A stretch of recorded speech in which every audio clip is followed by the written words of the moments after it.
Amigas y amigos de Construyendo Comunidad, muy buenos días, muy buenas tardes, muy buenas noches, depende del horario en que nos hagan el favor de ver esta transmisión. El día de hoy estamos ya a lunes 9 de octubre, y como todos los lunes nos toca charlar sobre educación, cultura y arte. Y tenemos en pantalla a la maestra Rocío Lucero. Maestra Rocío, ¿cómo está? Buenas tardes a todos.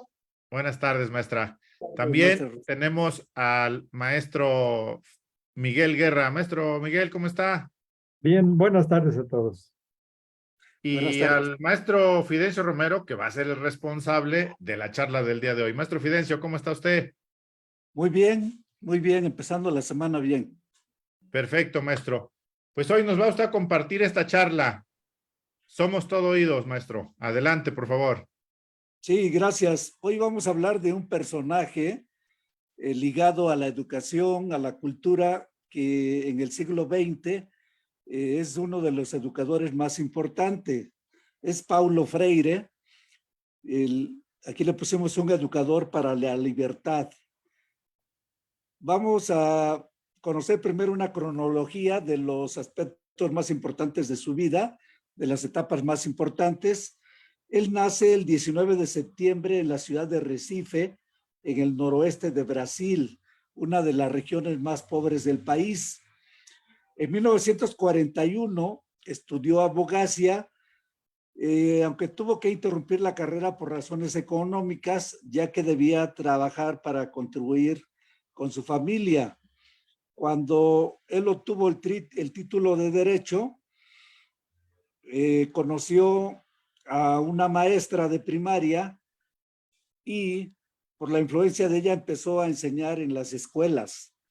En 1944, Freire se casa con Elsa María Oliveira y ella también era católica como él y lo alentó para que desarrollara problemas pedagógicos y fundamentara algún pensamiento. En 1946 fue nombrado jefe del Departamento de Educación y Cultura en el Servicio Social de Industria y en 1954 fue nombrado director de esta institución. En 1963 ya había creado un método alfabetizador y se le encargó la tarea de idear un plan nacional de alfabetización. En esa época Brasil, una tercera parte de los brasileños no sabía leer y escribir, así que era muy importante que lo hiciera. En 1964 fue encarcelado en varias ocasiones porque decían que su método de aprender a leer era subversivo. En 1964 en Brasil hay un golpe militar y se instaura una dictadura. 1964, esa dictadura duró hasta 1985 y él entonces tiene que exiliarse porque estaba señalado como subversivo. En 1964 se va de Brasil, está un tiempo en Estados Unidos en la unidad de Harvard, en donde da algunos cursos y a partir de 1965 va a Chile, en donde exiliado también trabaja su programa educativo con campesinos en Chile. Estando en Chile fue que él escribe La educación como práctica de la libertad, que fue un libro importante para la época, y sobre todo su libro más emblemático, Pedagogía del oprimido. En 1970, él se va a Ginebra, en Suiza, y durante 10 años, de 1970 a 1980, trabaja en programas de educación del Consejo Mundial de las Iglesias. Este Consejo Mundial abarca unas 300 iglesias distintas en unos 100 países, sobre todo en países con atraso, y él se dedica 10 años a recorrer algunos países para trabajar su proyecto educativo. En 1980 hay una amnistía en Brasil y él puede regresar y trabaja en educación superior en la Universidad Católica de San Pablo y la Universidad del Estado de San Pablo también. Él muere en 1997. Esta es a grandes rasgos su historia, pero vamos a ver por qué es importante él. Esta frase, la lectura del mundo precede a la lectura de la palabra. La vamos a explicar ahorita. Escribió muchos libros, de hecho, su bibliografía abarca entre 10 y 15 libros, y estos serían los más importantes.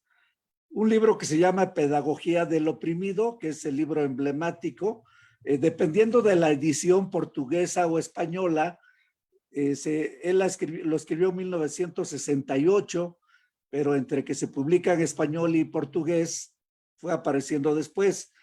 Pedagogía del Oprimido, Pedagogía de la Liberación, Pedagogía de la Autonomía, Pedagogía de la Indignación, Pedagogía de la Esperanza, A la sombra de un árbol, Cartas a quien pretende enseñar, La educación como práctica de la libertad. Él tenía ideas políticas, ideas educativas, y una simple idea la desarrollaba en todo un libro, fundamentando su opinión. Vamos a hablar de sus ideas centrales. Él decía que había dos tipos de educaciones. Una educación bancaria, que es la que reproduce la ideología dominante, hace a las personas menos humanas, más dominadas y oprimidas. Refuerza esta educación los privilegios de unos cuantos. Y otra educación es la liberadora, la que él proponía, que es más humana, más consciente, con información técnica, científica, profesional, pero también inculcando sueños y utopías para afrontar desafíos.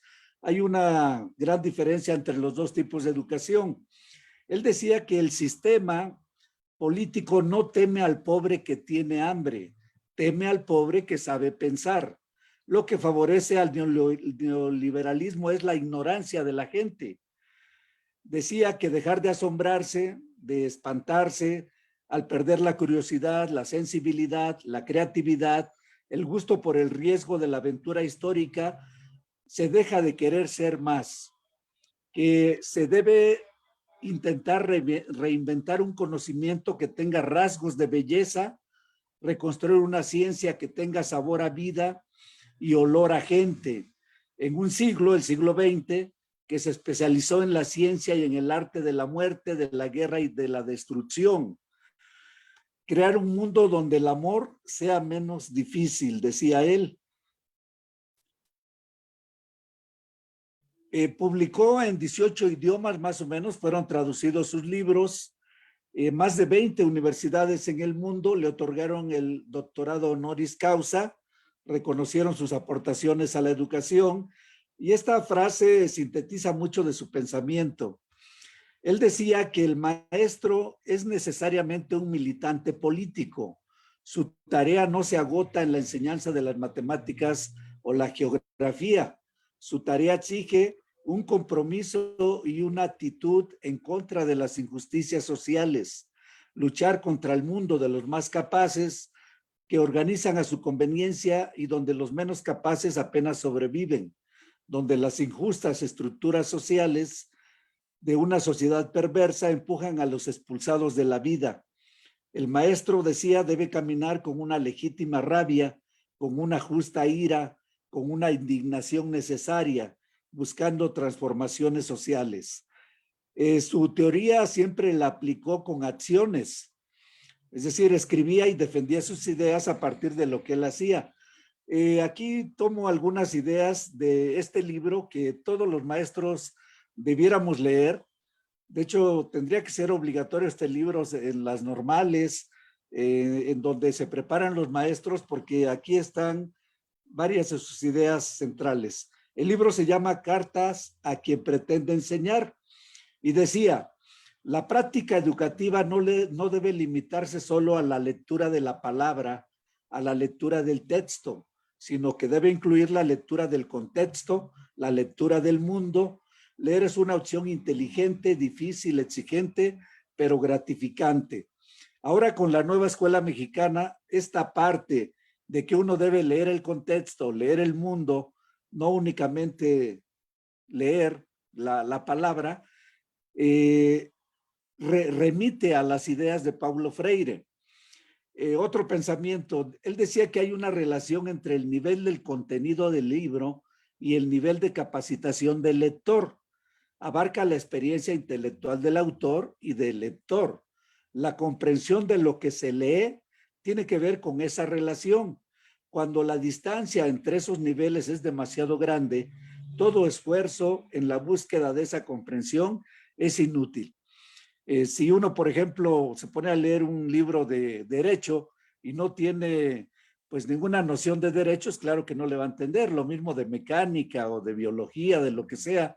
Y por eso decía que sí hay que tener un conocimiento científico, pero también hay que tener sueños y hay que tener utopías. Dice otra idea: todo acto educativo es un acto político. Decir que los hombres son personas y como personas son libres y no hacer nada para lograr concretamente que esta afirmación sea objetiva es una farsa. Es decir, debe haber una concordancia entre la educación y lo que se pretende alcanzar en las personas. Otra idea: la deshumanización es consecuencia de la opresión. Afecta a los oprimidos y a quienes oprimen. Por eso la pedagogía debe ser humanista y liberadora. Nadie es si se prohíbe que otros sean.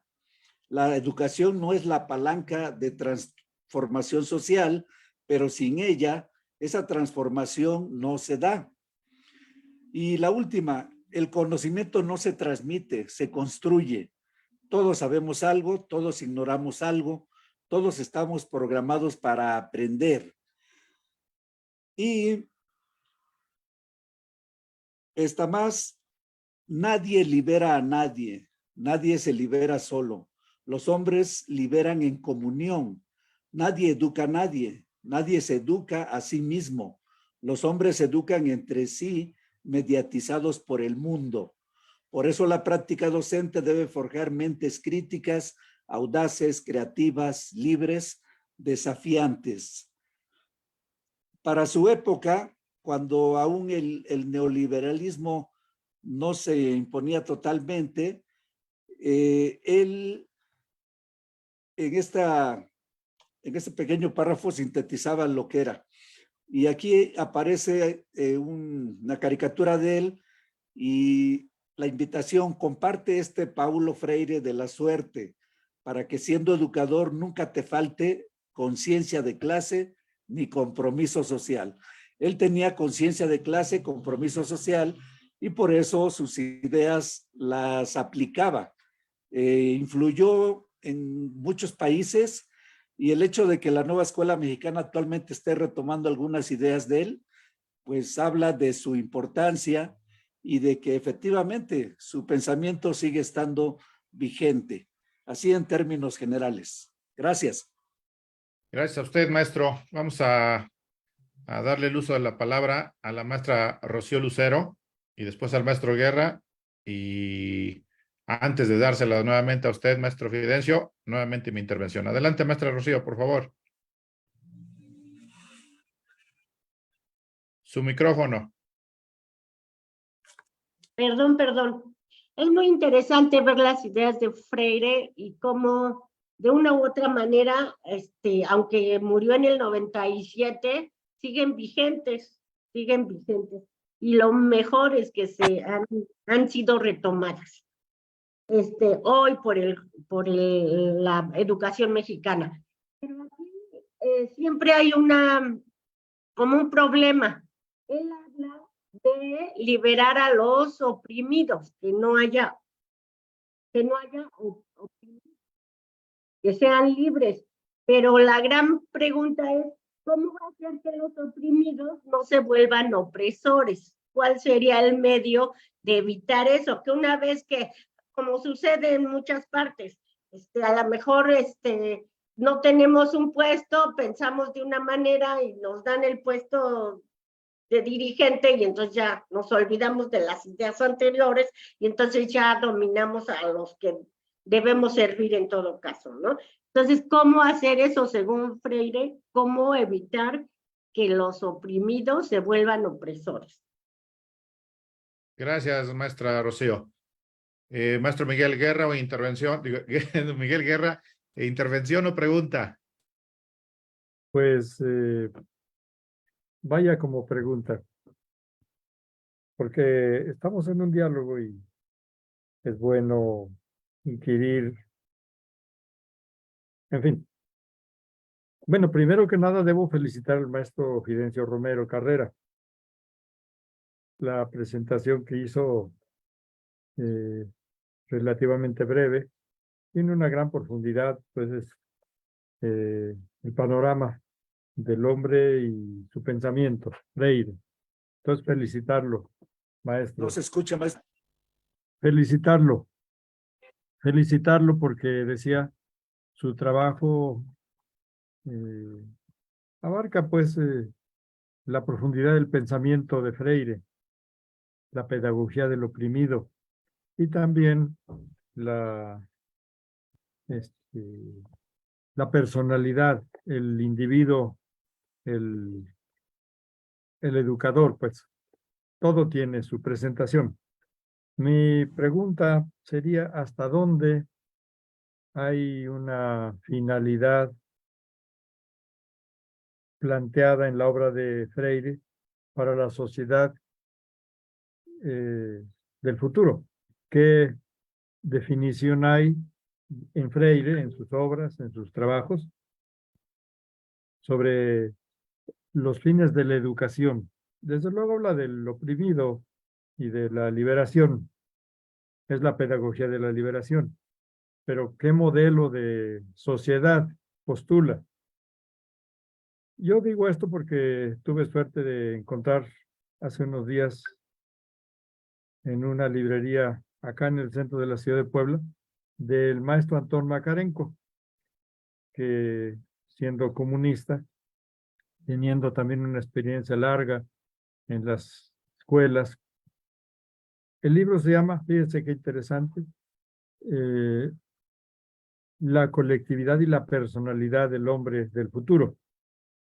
¿Eh? Cómo se relaciona el modelo de ciudadano en la sociedad soviética en armonía con la colectividad que postula desde luego el maestro Macarenco es el socialismo, el comunismo, ¿no?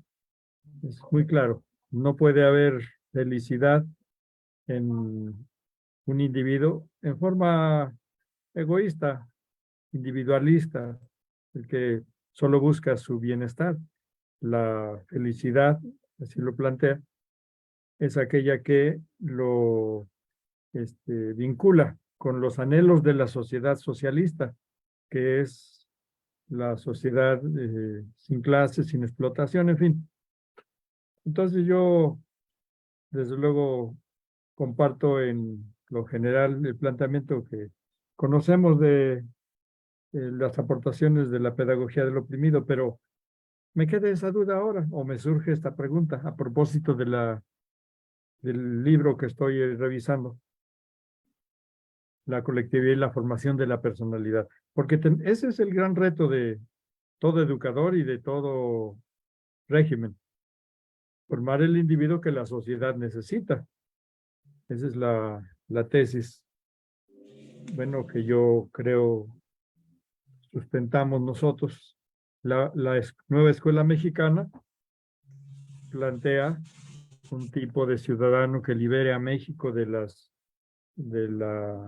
atraso, de la dependencia, de la miseria, como ciudadanos y como pueblo, liberar al país de su enemigo, de su opresor, el sistema capitalista y el poderoso vecino del norte, ¿no?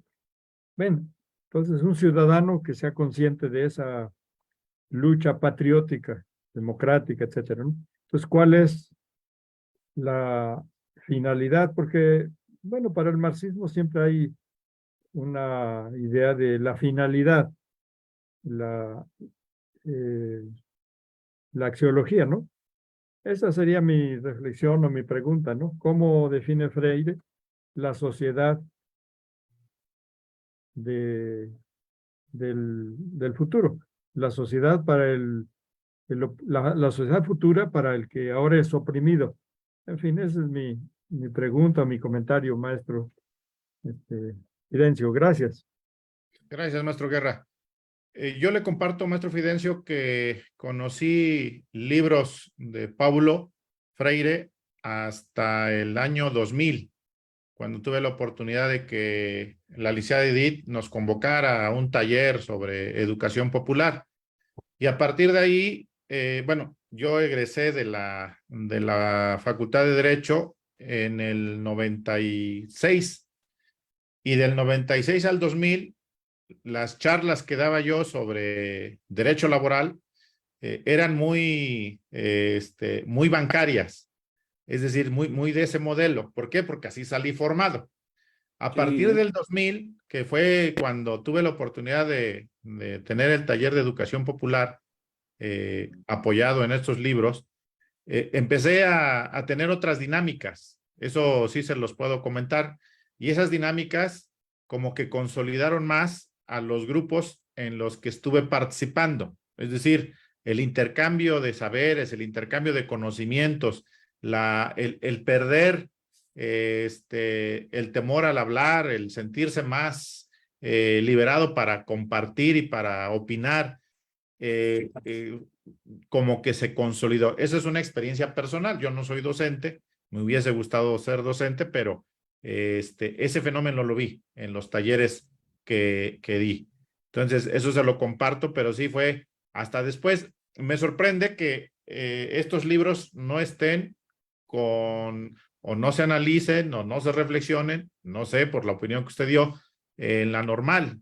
No sé por qué estos libros los hayan excluido, y si los excluyeron, no sé por qué, por qué las maestras y los maestros que les gusta la docencia no han retomado este tipo de literatura.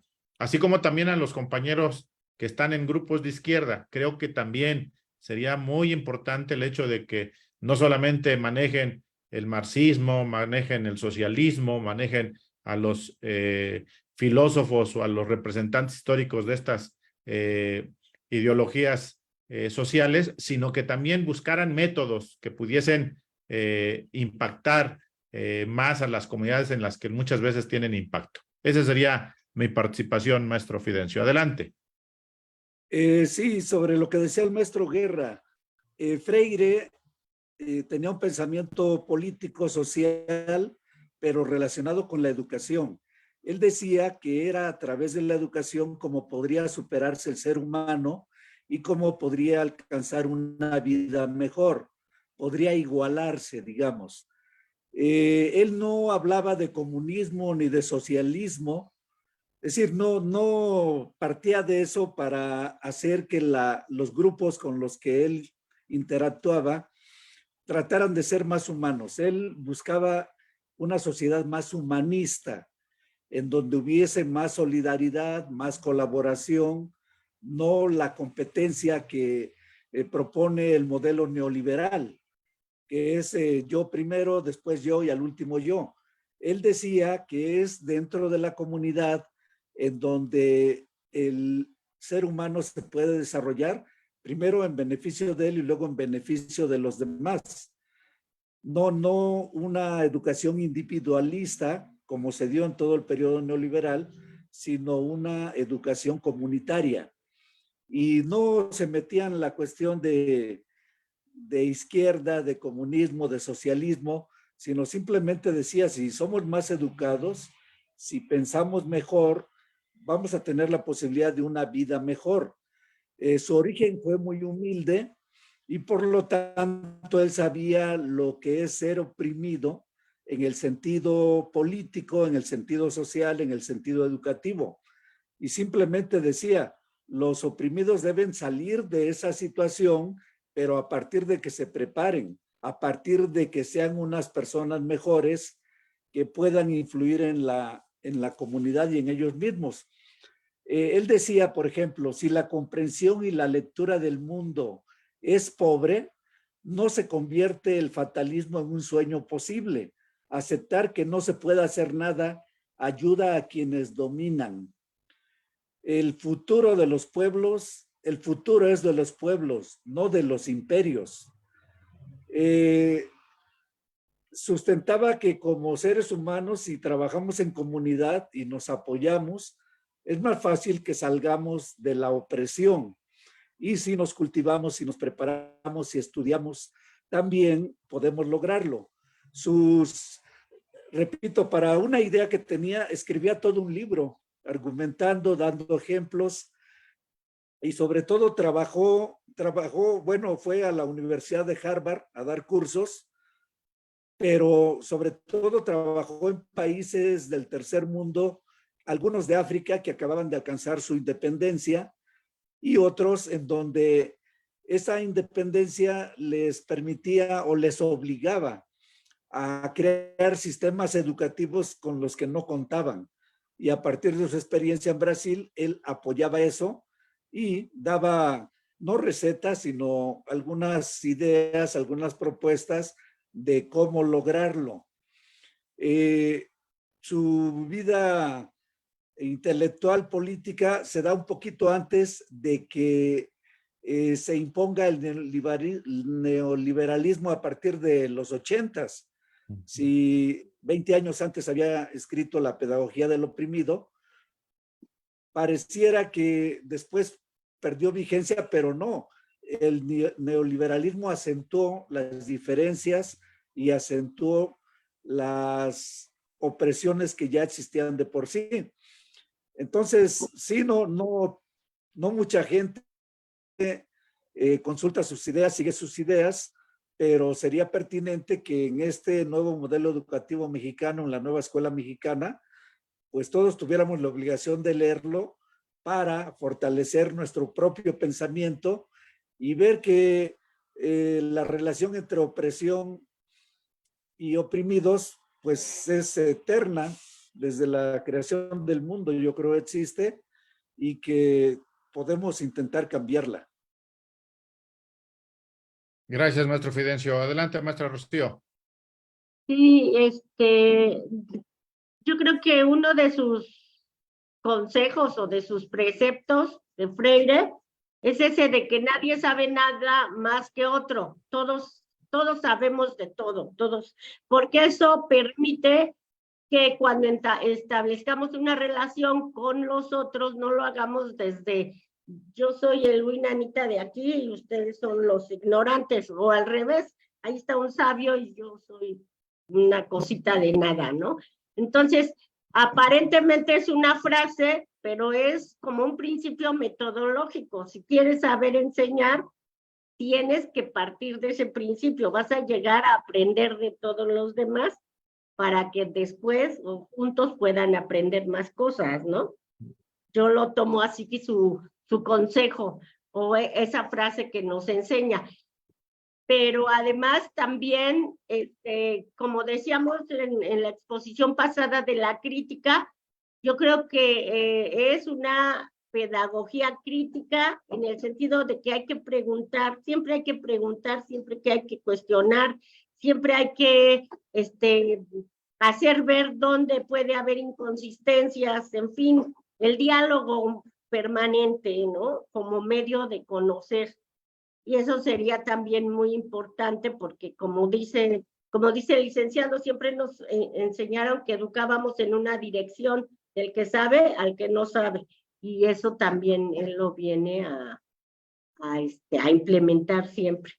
Y por último, yo creo que hay un problema que él empezó a buscar y dijo que cuando los oprimidos somos oprimidos y empezamos a despertar de ese letargo, nos da el miedo a la libertad. ¿En qué consistiría ese miedo a ser libres? ¿Sí? Y eso pues me remite a un libro de Erich Fromm que se llama El miedo a la libertad. Y creo que por ahí va, porque cuando Freire estuvo en México, formó parte del grupo de Cuernavaca. Entonces, por ahí hubo relaciones entre Fromm y Freire, ¿no? Bien, maestra Rocío. Maestro Guerra, adelante, por favor. Pues, bueno, yo de mi anterior pregunta seguiré investigando, leyendo, buscando cómo Freire postula la liberación del oprimido, toda una concepción pedagógica vigente, ha sido retomada en la nueva escuela mexicana, gran parte de su obra. Y bueno, yo empecé a estudiar, a leer algo de Freire desde la licenciatura en la UPN, porque nosotros en la normal no teníamos, bueno, yo estudié la normal en los años 60 y en los años 60, obviamente, pero nuestra normal siempre estuvo muy controlada por el gobierno del estado de Puebla. Nuestra normal del Instituto Normal del Estado estaba bastante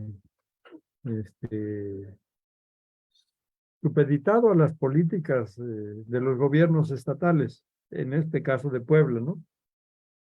Había cierto anquilosamiento.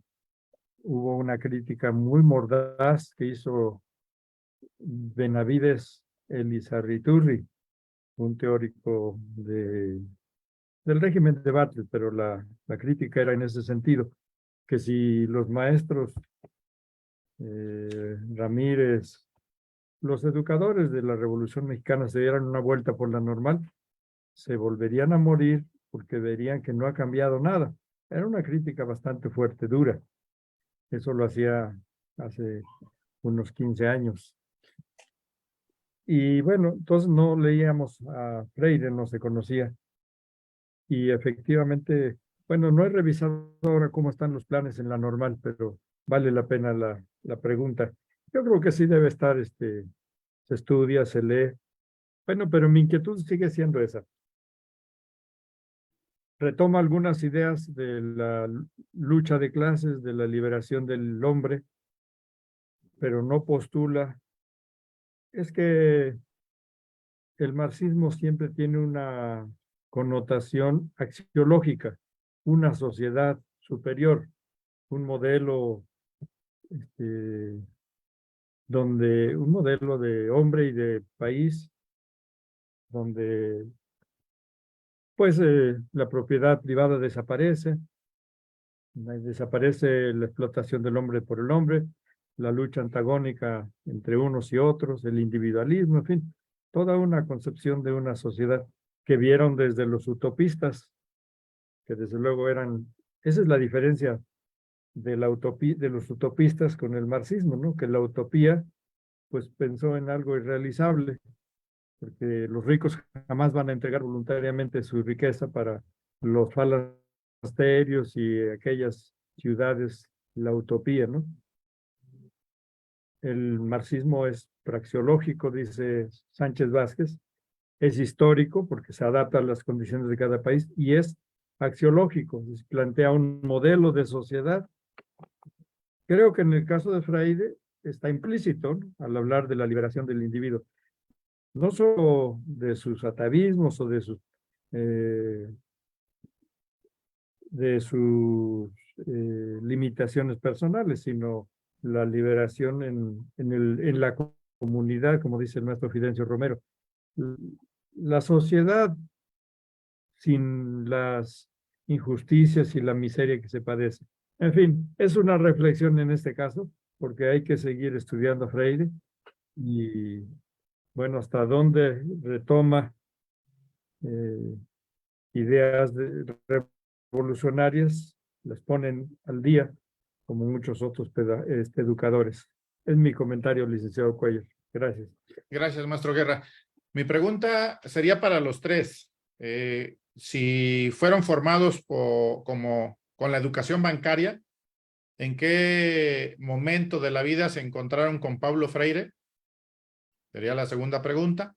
Y la tercera pregunta es, a partir de que se encuentran con Paulo Freire, ¿cómo lo han venido aplicando?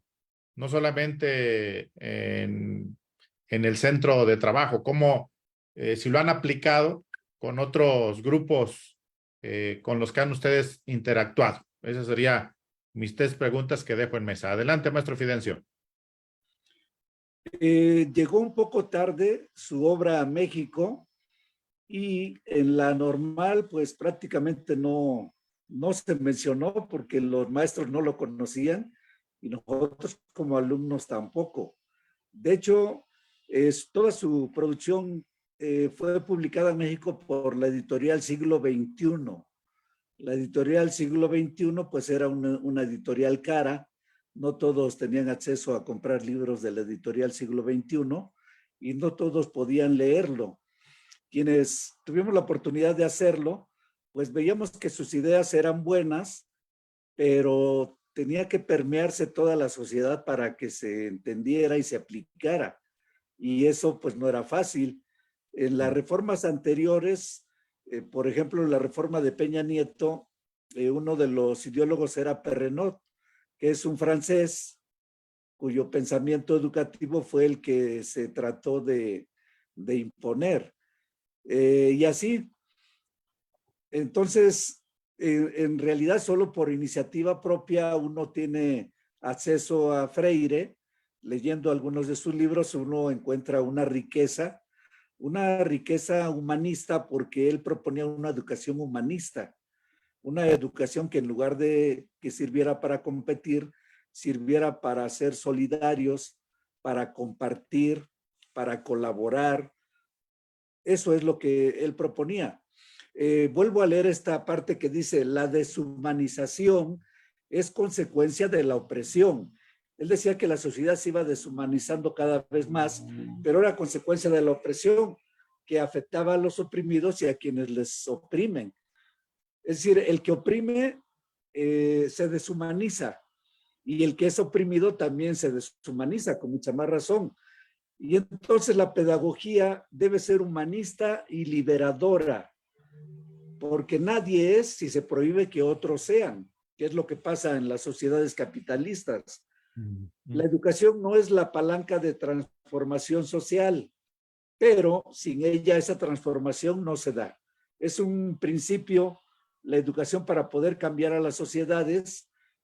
No va a ser el único elemento para cambiar a una sociedad, pero sí es necesaria la educación para poder intentarlo. Entonces, la diferencia es eso. Buscaba una educación humanista en una época en la que el humanismo no se pregonaba, no se practicaba, no se buscaba. Y él decía que era la única manera de que las sociedades avanzaran en iguales condiciones y no hubiera opresores ni oprimidos. Ya después, en las bibliotecas públicas prácticamente no existe. En las bibliotecas de los centros educativos también poco. Y últimamente, bueno, se está retomando, pero sus libros cuesta encontrarlos, no es fácil encontrarlos, a pesar de que actualmente con el internet, pues uno puede tener acceso a ellos y ya circulan más. Podemos decir que aún no es tarde para que los nuevos estudiantes, los jóvenes, traten de tomar en cuenta lo que él inculcó y que procuremos todos sociedades mejores. Perfecto, maestro Fidencio, gracias. Maestra Rocío, por favor. Su micrófono. Sí, perdón. Yo creo que Freire era más abusado de lo que uno considera. ¿Por qué? Porque vivió en países militarizados. En Brasil se da el golpe, la dictadura militar, y él tiene que salir por su propuesta. Era alfabetizar a los más pobres y a los adultos y a los que no habían tenido oportunidad de educarse. Después vive en Chile y viene la dictadura y pues también. Entonces, no es que no, bueno, eso sería como mi hipótesis. No es que no sostengan las ideas de Marx. De hecho, cita a Marx, cita a Mao Zedong, cita al Che Guevara en su libro de Pedagogía del Oprimido, pero dadas sus condiciones, pues dice, a veces se es marxista aunque no se diga que se es marxista, ¿no? Y yo creo que su método pues ha sido utilizado en muchas partes. En México para la educación de los adultos también la han utilizado, pero le han quitado lo que decía el maestro Guerra, le han quitado el sentido, le han quitado la finalidad que él buscaba, que era esto de la humanización. Y bueno, yo aprendí un poquito de Freire cuando estudiaba yo la maestría de Ciencias de la Educación. Y luego, pero eso, pues a veces dicen, pues ya te lo enseño, pasas la materia y hasta ahí se acabó la relación. No, yo creo que a mí, aparte por dar filosofía, pues yo empecé a organizarme y a ejercitarme en las prácticas filosóficas y fue donde ahí empecé a practicar un poquito la propuesta metodológica de Freire. Perfecto, maestra. Gracias. Maestro Guerra, adelante. Bueno, decíamos, yo leí poco, pero algo ya de la teología de la liberación en la licenciatura. Pero siempre hemos estado atentos a la influencia de este movimiento en las luchas desde hace mucho, ¿no? En América Latina han habido destacados dirigentes que, sin decir de su filosofía personal, contribuyeron a las luchas de liberación nacional, ¿no? En muchos países de América Latina. Y es la influencia de toda esta corriente que aporta mucho, porque nuestros pueblos necesitan ese acompañamiento para sus luchas de liberación nacional. Y es un faro, una luminaria, porque ese es el objetivo de estas luchas de ahora. Nuestros pueblos, en gran parte, tienen ese objetivo, la liberación nacional respecto al imperio que ha sido el que ha frenado el desarrollo económico, social y democrático en nuestros pueblos, ¿no? Podríamos decir que es común en estas luchas de Chile, Argentina, Brasil, Venezuela, en todos estos países, la teología de la liberación, y ni qué decir en Centroamérica, ¿no? El padre Arnulfo Romero, Ernesto Cardenal, en fin, han sido personas, aquí en México también, el obispo de Cuernavaca, en fin, ha sido esta filosofía, esta corriente pedagógica, inspiradora de estas luchas. En fin, el tema es interesante, habrá que profundizar en él todavía más, pero ya tenemos aquí también el taller que usted hizo, licenciado Cuellar, allá en la oficina de la 24, le dimos una repasadita a la pedagogía del oprimido. Siempre hay mucho que estudiarle. El tema generador, como en la alfabetización, se parte del interés central del trabajador por el maíz, por su cultura, por la explotación. Se va haciendo conciencia, eso es lo principal. Se hace sujeto a partir de que toma conciencia. Es lo que comentaría el licenciado. Gracias. Gracias, maestro Guerra. Les comparto, en el Suntuap tuvimos la oportunidad de dar un taller sobre cómo defender derechos laborales.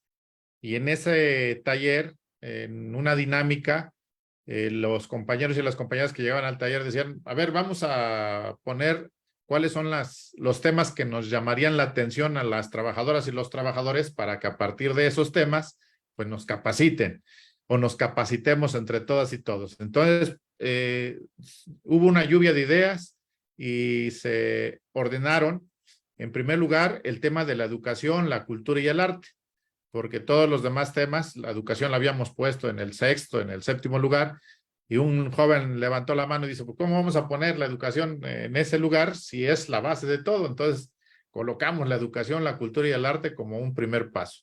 El segundo tema que definieron los trabajadores y las trabajadoras fue el tema de la naturaleza. Ese fue el tema, porque dicen, bueno, ¿para qué trabajamos si al final de cuentas nuestro entorno lo estamos contaminando? Entonces se puso como un segundo punto el tema de la naturaleza. El tercer tema fue el tema de la salud, que también le preocupa a la gente. El cuarto tema fue el trabajo y la economía solidaria. El quinto tema fue el intercambio de saberes. El sexto tema fue los derechos sociales. Imaginen ustedes hasta dónde lo que yo tenía como visión, que era ahora sí que la base de todo, hasta dónde me lo mandaron. Me dijeron, no, tenemos que pasar por todo este proceso. Y a partir de ahí se ha venido construyendo una especie como de ruta para que se puedan involucrar más compañeros, no solamente en el tema sindical y laboral, sino en todo lo que la sociedad impacta y en todo lo que nosotros impactamos en la sociedad, ¿no? Entonces, esa dinámica se las comparto. Maestro Fidencio, adelante para ir cerrando el día de hoy. ¿Con qué nos quedamos? Nos quedaríamos con que las ideas políticas y educativas de Paulo Freire siguen vigentes. Hace 60 años parecía que eran apropiadas para ese momento, pero en todo momento de ahí para acá lo siguen siendo. Él proponía que con todo esto surgiera una nueva ética de la solidaridad, no de la competencia, no del abuso de unos contra otros, sino que todos siendo solidarios, viéndonos humanamente como seres humanos, las sociedades podrían mejorar, podrían evolucionar y ser mejores. Ese es el pensamiento. Con la nueva escuela mexicana, de alguna manera, ese es el pensamiento que está tratando de crearse, de que si colaboramos, si somos solidarios, si nos apoyamos, si nos vemos como parte del género humano, es más posible que nos salvemos, que salvemos al mundo, que también está en una situación crítica, que salvemos a la sociedad, que salvemos a nuestros descendientes, y esa sería la fórmula. ¿Cómo? Pues educándonos más. Siendo una mejor educación debe hacernos mejores personas, en teoría. Así que ese sería el pensamiento filosófico y educativo de Freire, sigue vigente. Cuando todos tengamos una ética de la solidaridad, la sociedad sería mejor. Gracias. Gracias, maestro Fidencio. Maestra Rocío, ¿con qué nos quedamos el día de hoy? Pues que todos no somos totalmente ignorantes, todos no somos sabios, sino entre todos nos hacemos sabios y vamos combatiendo la ignorancia con la que estamos o con la que convivimos, ¿no? Gracias, maestra Rocío. Maestro Guerra, adelante. Bueno, yo me quedaría con la inquietud por saber más sobre el pensamiento de Freire. Y este tema también me ha hecho ver cómo los paradigmas cambian, ¿no? Hace unos días se habló aquí de eso. Bueno, y a propósito de los paradigmas, les quisiera pedir que leyeran en la jornada un texto muy interesante de Víctor M. Toledo, Los nuevos paradigmas científicos y sus aplicaciones. Mucho de lo que estamos discutiendo hoy, la liberación del oprimido, el humanismo, en fin, tienen nombre en los nuevos paradigmas científicos. Enuncia muy bien. Yo esto lo escuché en la de educación el día de hoy y explica muy bien estos 10 paradigmas. Leeré 10 palabras. Feminismos, sustentabilidad, democracia directa y participativa, decrecimiento, agroecología, van 5, economía social y solidaria, transdisciplina, ecotecnologías, diálogo de saberes, buen vivir y transdisciplina. 10 paradigmas que están presentes en los proyectos y programas que cuestionan y se resisten a reproducir los principios de la civilización actual. Son las semillas de una nueva era. Está muy interesante lo que dice este científico. Gracias, licenciado Cuellar. Gracias, maestro. Pues nosotros nos quedamos con esta imagen que nos compartió el maestro Fidencio sobre compartir el Paulo Freire de la suerte, para que siendo educador nunca nos falte conciencia de clase ni compromiso social. Y aquí viene también una reflexión, que ser educador no necesariamente significa ser maestro o maestra. Podemos ser educadores desde la propia familia, con los propios vecinos, con nuestras vecinas, con nuestros compañeros y compañeras de trabajo, con nuestras amistades. Y que, como lo hemos escuchado aquí, todos aprendemos de todos, nadie está por encima de nadie, y que el pensamiento crítico también es un pensamiento liberador.